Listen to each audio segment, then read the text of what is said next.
FSN Radio. It's all about what's next. Go to financialsurvivalnetwork.com and sign up for your free weekly newsletter. You'll also get 3 free reports. The Financial Survival Network. It's all about what's next. Welcome, and you are listening to the Financial Survival Network. I'm Kerry Lutz. It's June 28th, 2018. Hey, inflation, is it back? Is it rearing its ugly head? Is it going to put a damper on the economic expansion that appears to be taking place right now? Well, we'll find out the answers to that and much more. First, as always, join the show, participate. We really love to get your emails, especially first thing in the morning. You want to kick back with a cup of Java and see what you've got to say. And by the way, YouTubers, I do read all your comments as well, even the colorful ones, which that's what YouTube is all about, it appears. Don't forget to subscribe. Click that subscribe button in the bell so you get notified when we put up new shows. So inflation, is it back? Is it going to pick up steam? Is it going to perhaps put a damper on economic growth? Well, Sam McElroy is with us again to discuss. Sam, welcome back. Thanks for having me. Glad to be back. So inflation, is it real or is it just a blip? What's going on here? Well, I think to some degree it is real, and it needs to be. You know, you don't really want to be in a situation where things aren't inflating, where prices aren't going up. But I think it's a really interesting time right now because of the way that everything kind of converges on itself. And what I mean by that is, when you're talking about inflation basically comes from essentially a healthy economy. The more that people are employed and the more that they can basically be able to find jobs more readily, it forces employers, in order to retain key talent, to be able to increase their pay. And in doing that, they then need to increase what they're selling their goods and services for. And so this is the idea of kind of where inflation comes from. So anytime you have low unemployment numbers and a healthy jobs market, then it should, as long as everything else looks pretty good, create a period where you're going to have some inflation. Mm-hmm. Yeah, well, it only makes sense. Look, I don't know what the real unemployment numbers are. It's really difficult to judge. But what I do know is one number they don't fudge is new claims for unemployment insurance. I don't believe that one is seasonally adjusted in any way. It's an actual number. It's been heading down almost since Trump was inaugurated. Virtually every week, it's lower. I mean, it's hit a low that we haven't seen anything like. What we don't really know is how many people who want jobs are still on the sidelines, because the workforce participation number, which skidded during the Obama years and the W years before that, the later W years, it's gone up a little bit, but it hasn't gone up meaningfully. But on the other hand, we've got this huge group of baby boomers retiring at somewhere around 10,000 per day. I don't know where they get that number from. I have no idea if it's real, but that could definitely be putting a damper on the potential workforce. So overall, what's your take? Are there more people out there employed and therefore the wages are going up, or is it just kind of an illusion? It's a little bit of a mixed bag. I would say that, even before the new administration, the number of people kind of going back to work and the health of the economy was kind of already improving. So that part, I think, is real. I think the unemployment numbers are trending downwards, though I would agree that we may not, may not have the best accurate number in terms of true people that are unemployed.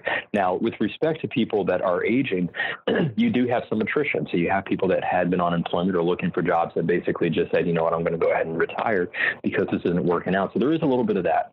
Normally, in the type of market or the type of economy that we're in right now, one of the things you would expect is for average wages to start increasing. And I don't think that we've seen that to the degree that we thought we would. And that's one of the reasons why inflation hasn't really started to skyrocket, although it is present. Some of the numbers I was looking at recently says that inflation so far is about 2.8% so far for this year. But they're thinking by the end of the year that we're going to settle somewhere around 2.6%. Now, to put that in perspective, we always talk about inflation historically running around 3% or so, which means that we're starting to creep back up into having some inflation, but still maybe not even, hitting what the average should be if you look from a historical standpoint. So certainly not getting into a period of hyperinflation, it looks like, anytime in the near future. So also we see GDP. Atlanta Fed for the second quarter just cut its GDP estimate to plus 4.5%. The GDP estimate has an inflation deflator built into it, meaning that growth is reduced by the amount approximately, and this is more art than science, but the growth rate gets reduced by the inflation rate effectively.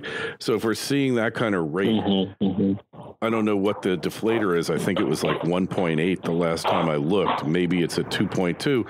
So conceivably real growth could be a little bit lower than what the Atlanta Fed numbers are claiming. Yeah, that's right. And I think that we could say kind of the same thing was true sort of for last year also.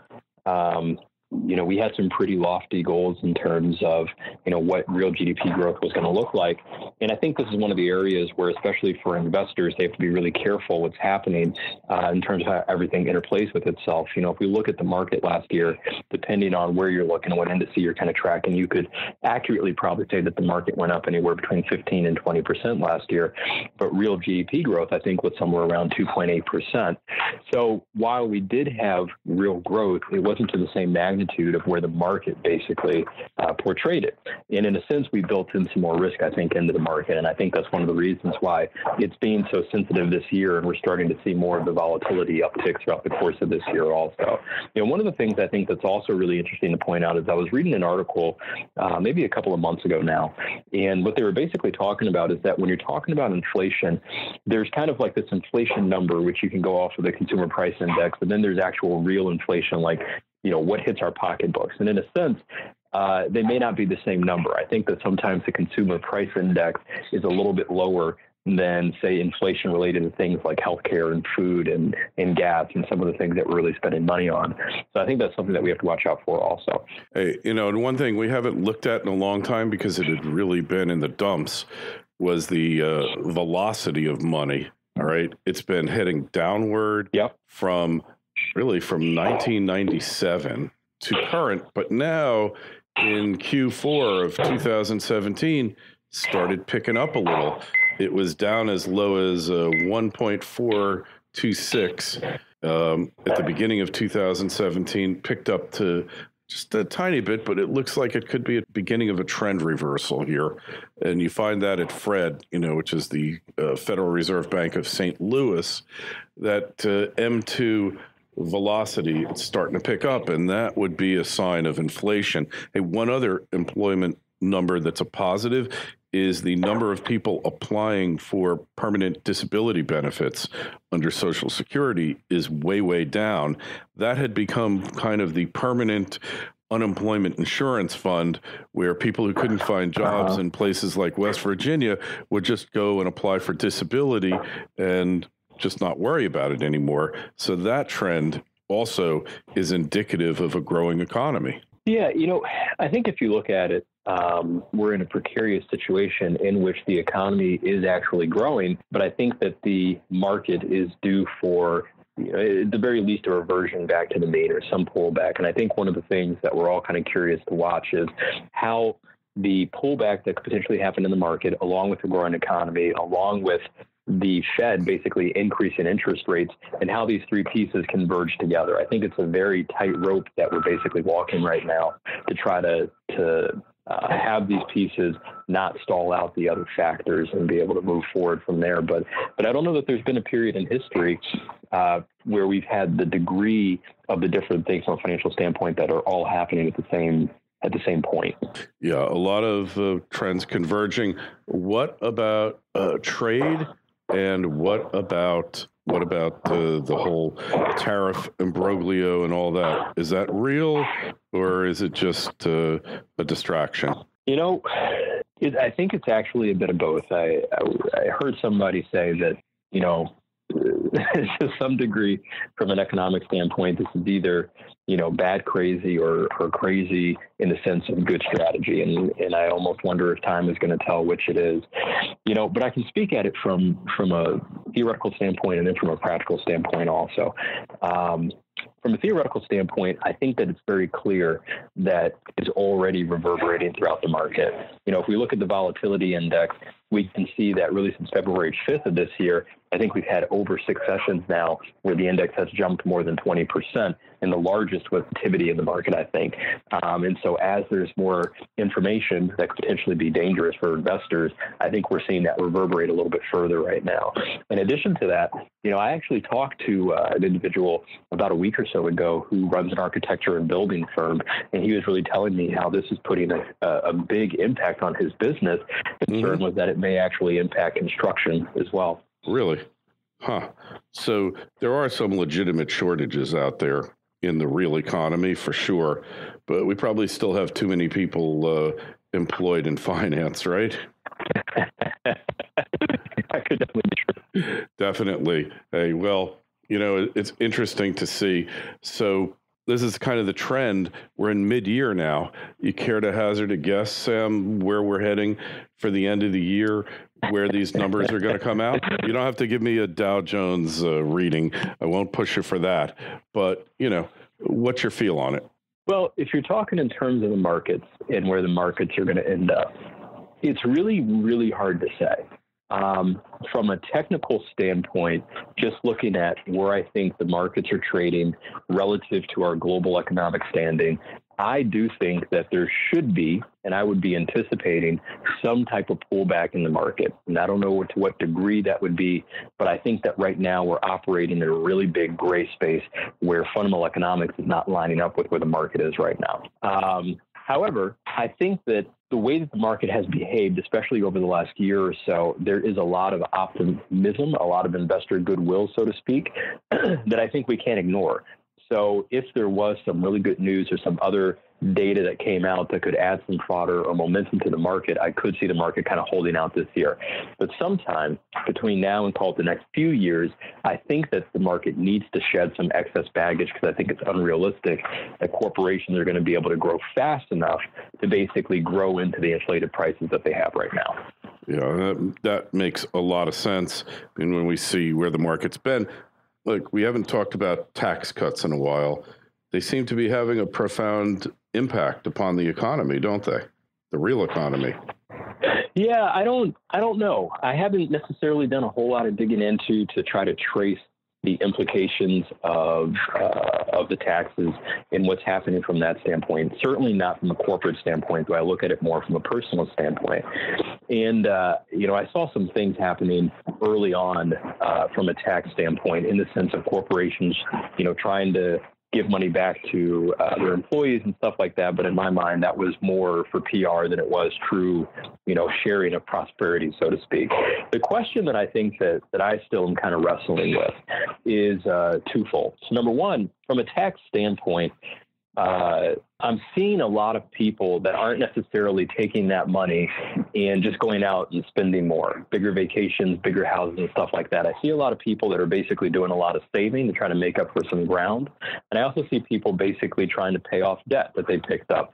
And my concern is that if we're basically using this stimulus, so to speak, to be able to rectify our financial houses and basically accumulate more savings and pay off more debt, then I don't know if it's going to spur GDP in the way that people were thinking. I think that the second piece that you kind of get into deals more so with just the broader market as a whole, the broader country as a whole. And the question is this.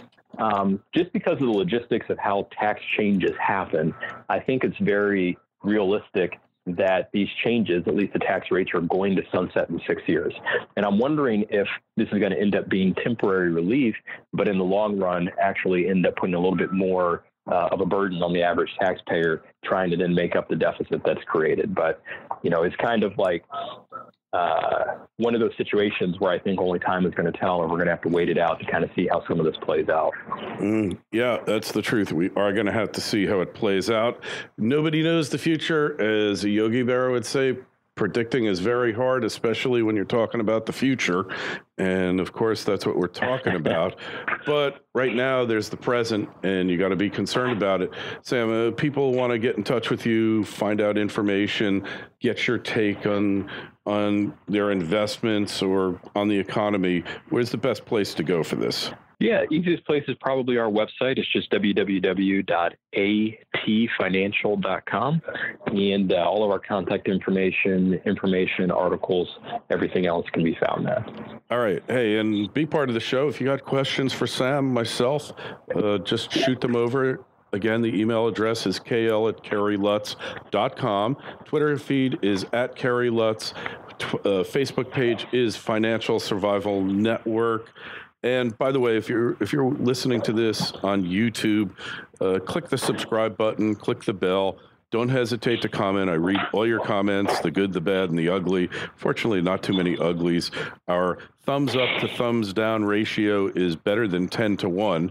So keep doing the thumbs up, thumbs down thing. Sam, we'll talk to you again soon. Hopefully, after the end of the summer, we'll have a better idea of where things are shaking out. Okay, sounds good to me. FSN Radio. It's all about what's next. Go to financialsurvivalnetwork.com and sign up for your free weekly newsletter. You'll also get 3 free reports. The Financial Survival Network. It's all about what's next.